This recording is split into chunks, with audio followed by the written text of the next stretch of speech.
Hi.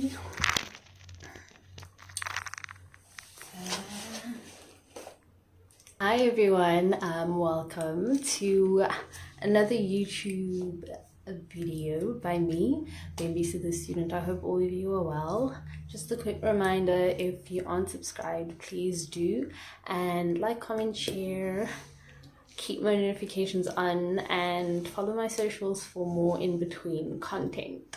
Today I thought of doing a deep dive, so a continuation from my last video where I introduced my concept very briefly from my last video. I'll tag that in the description box or just above here. So today I'll be doing a deep dive into the collection. This is the journal that has most of the research that went into making and creating this concept and just the collection in general. So let's get into it. Okay, so beginning with where the concept came from. So we were talking about how it initially started with the Amoeba Boys. So the Amoeba Boys, their shape, their movement, and just like their very odd kind of like existence, the way they never have one set shape or form, is something that was very interesting to me, and I wanted that to translate into this collection and just create something that reflects my imagination and my curiosity. So the beginning of 2022, I started making this book. When I first made it, didn't have as much, and it had a lot of fashion images, which I did get scolded for, but in hindsight I can see why. But yeah, so we learned to do a lot of research. It was a lot of mind maps, and this being the first one. Let me see if we can see. So basically all of this in this mind map is my brain just vomiting out everything from what inspired it, what I wanted to look like, the feels that just everything that I wanted to invoke with this collection. So from my inspos, people who I look up to, shapes, colors, just everything that I would have imagined my collection to be, and just everything that has to do with Amoeba. So my curiosity, I jotted down and all that good stuff. I learned a few things about the amoeba during this, and just how it moves and its existence in general, because like I said, my initial curiosity came from a cartoon, so I had to actually go and look for what an amoeba is. It's not the cutest thing, unicellular bacteria, but I made it look cute. Well, at least I think. You guys can tell me at the end.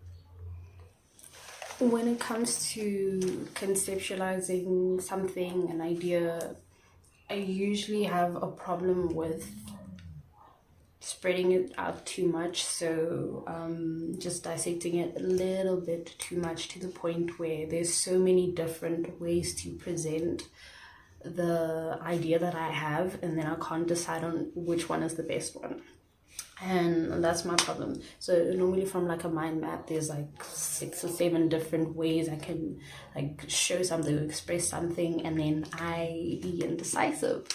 So something that helped me a lot was writing and just questioning the strongest sub ideas from like the one main idea. So for one of my modules, it's a writing module, theory module, helped me find my love for writing. Actually, super grateful for that. Just how I could express myself in a way that isn't so all over the place. So just narrowing it down to one thing so I can focus better and just develop that one thing instead of like so many little things that just end up like, you know, taking me away from what I'm trying to do. So with that, I made, it's like a little blog over the first term, so about a month or two, where I was writing each week things that would help me describe and really define what I want my collection to be. Like, who is this collection? What does it like? What does, like, just everything. Who can wear it? Giving it a personality, which was quite fun. And if you would like, I think I'm going to link that also, so you can just take a look through that. Or I think I could also make like a little snippet where I do like a little Q&A for one of the things. It would be super fun. I think I'm going to do that as well. But I'll also link it because it did help me just really consolidate all my ideas into one. Help me gain some more knowledge on like, okay, you know what, this is Amoeba, this is cyberpunk, and then how can I infuse the two in a way that still reflects, you know, my curiosity, the childlike aspect with like the very techie side, and also very careful not to look too costumey, because as much as like dystopian fashion is cute, sometimes it does have a sense of coming across as too like costumey, and then it just, you know, the point of this collection is to be as high fashion as possible. So things like that would then just like take away from that. In my research book, I'm going to take you through it, and I will just put pictures, like inserts of what I'm looking at right now. So the first 2 pages from the research would be pictures of colors and textures that I wanted to emulate in my collection. Fabric manipulation techniques, like, do I want this pleated, do I want this embroidered, how can I do it, and just little tests of the kinds of fabrics that I can use in order to achieve that, as well as the colors, how I can like mix them and pair them to really speak to the colors I would imagine sorry, the colors I would imagine an amoeba to exist in. It looks very mucusy, I must say. The feel that it gave me from like the very under the microscope videos that I would watch of amoebas, like a lot of them in blue and green backgrounds. I thought, why not find a balance between the 2 colors, because they're all quite cool. Blue is one of my favorite colors, so and green being one of the colors of the season. So I was like, I could find a way to match them, but then the fabrics would need to really then be my source of how I can make it look sleek, or how I can make it look mucusy or shiny, just to emulate the appearance of the texture of an amoeba. So with that, did some research, tried burning tools, organzas, layered different types of fabrics together, sewed to see how it can look, to create the shapes, and like applique techniques I could use, gathered stitches, all of those things that I can use to form part of my collection, which was fun to do because I had like a lot of samples. So just grabbed swatches, sewed, and whatever I came up with I stuck in my book. There's very early sketches of one of my first looks. So if you can see how my inspiration kind of translates in that the shape of an amoeba is very curvaceous. Like, it's not really, like, it's very fluid, not curvaceous, fluid would be the right word. So how I would make that shape kind of come alive on the human body would be reliant on my pattern skills, and for the most part how it fits on the body. So with the first look, I wanted it to be very like figure hugging, so that it would kind of like emulate the fluid or bubbly shape of what an amoeba is, and then a few aspects of that to just give like a 3D, not so flat feel to it.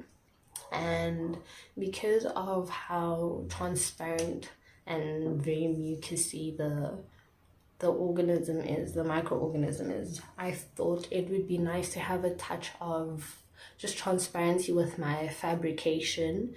I thought it would also be a good idea to add an element of just like nakedness and just very see-through, but not all the way see-through because, you know, it is a school project, but just that sense of nakedness and transparency against the human skin would look like an amoeba, like almost as if a person is wearing an amoeba or like an amoeba-like texture.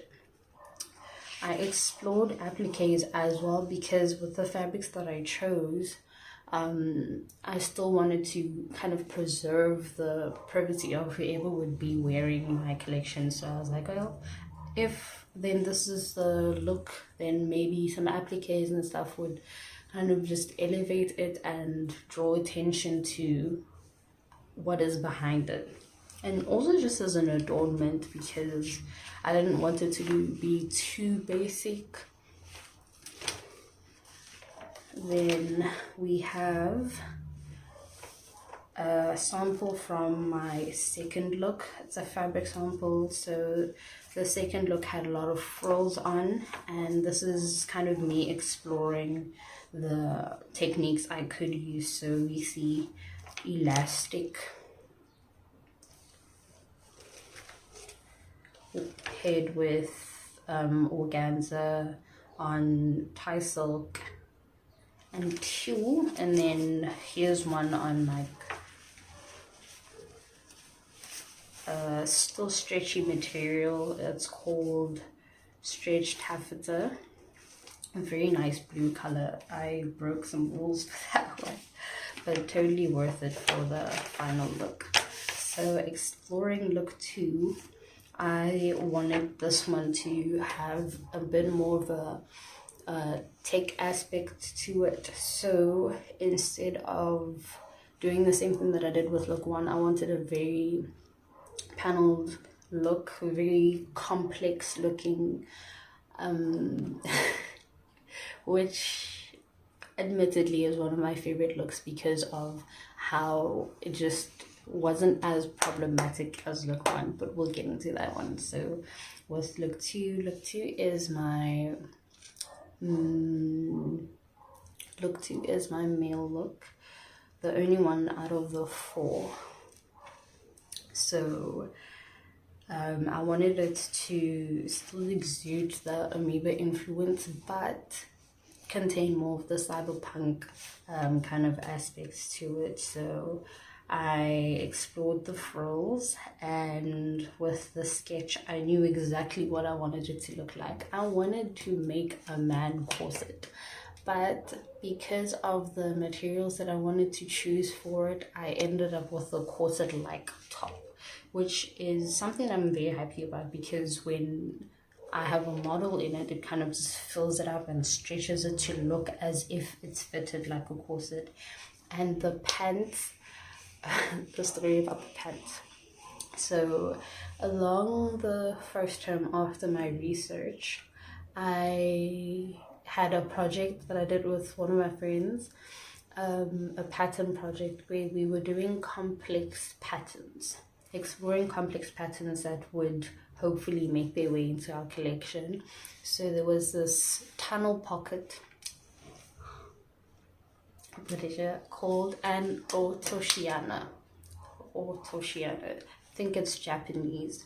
So it's like a tunnel pocket where it just feels or like comes across as if like the garment is swallowing itself into like a black hole. And I thought that looked cool. So I wanted to emulate that with the pants, so that because the pants would like sit on the hips, it would kind of look like all the bottom of the pants is like moving up, so that it kind of swallows itself and create a cool pocket rather than like a normal pocket, because I wanted to do cargos, but then that wouldn't have worked for like the level that I wanted, my like the level of complexity that I wanted this look to have. So there's a few notes.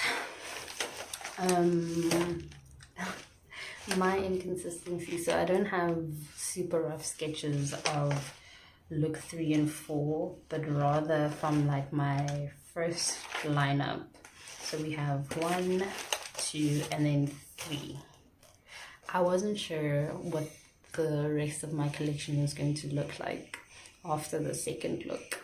So then a few days into, what was it, the second or third term, I can't remember exactly, I wanted to then go back to what my look 1 was. So kind of go back and connect that to the bigger collection and the direction I wanted to do. So I wanted my amoeba to really take center stage with this look. And then I thought, why not make an amoeba with a mini skirt and then just this very voluminous coat that I could get really like creative with, especially given how well I was able to pair the fabrics for my look 1 to create this like illusion with light and fabric. So if I could do the same with something that's more voluminous and very balloon like, I thought that would add a little bit more dimension to my collection. So with that, I wanted to go for the same fabrics that I did with look 1, but because of availability I had to reroute, which admittedly wasn't my favorite, but given the time that I had, I needed to be quick on my feet, and I shifted from organza to organza with chiffon, which was extremely difficult to work with, more difficult than with my look 1.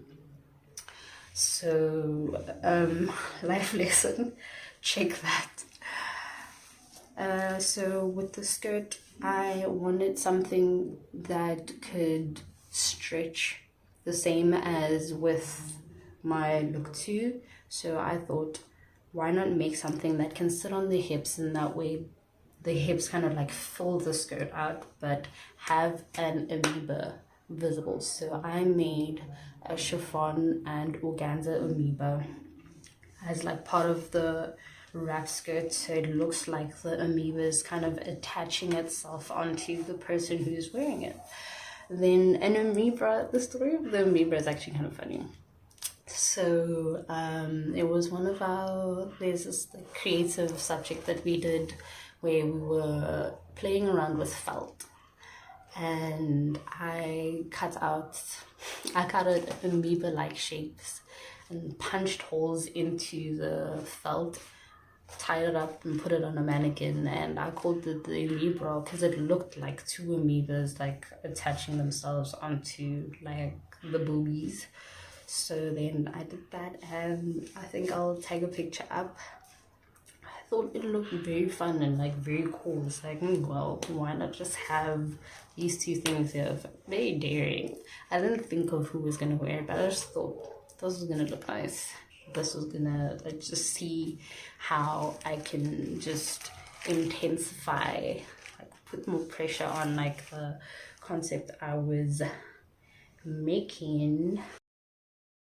Over here is 4, which is a look that has the corset with the harness and the pants.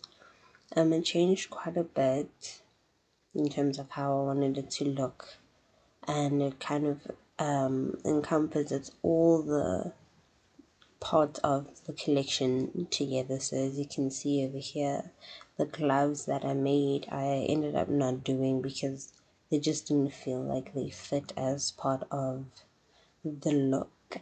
And here we are.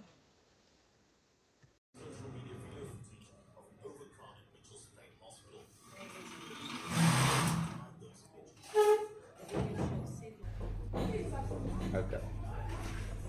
Good morning. Morning, my name is Sipi Sopekele and this is my collection Amoebik. Amoebik, this is the concept board inspired by my curiosity around the amoeba and infused with a bit of cyberpunk aspects to it. This is my color board where I selected the colors that you can see in the collection. This is my first look dress. Can we show with first on paper? There we go. No, not yet. This one. Yes.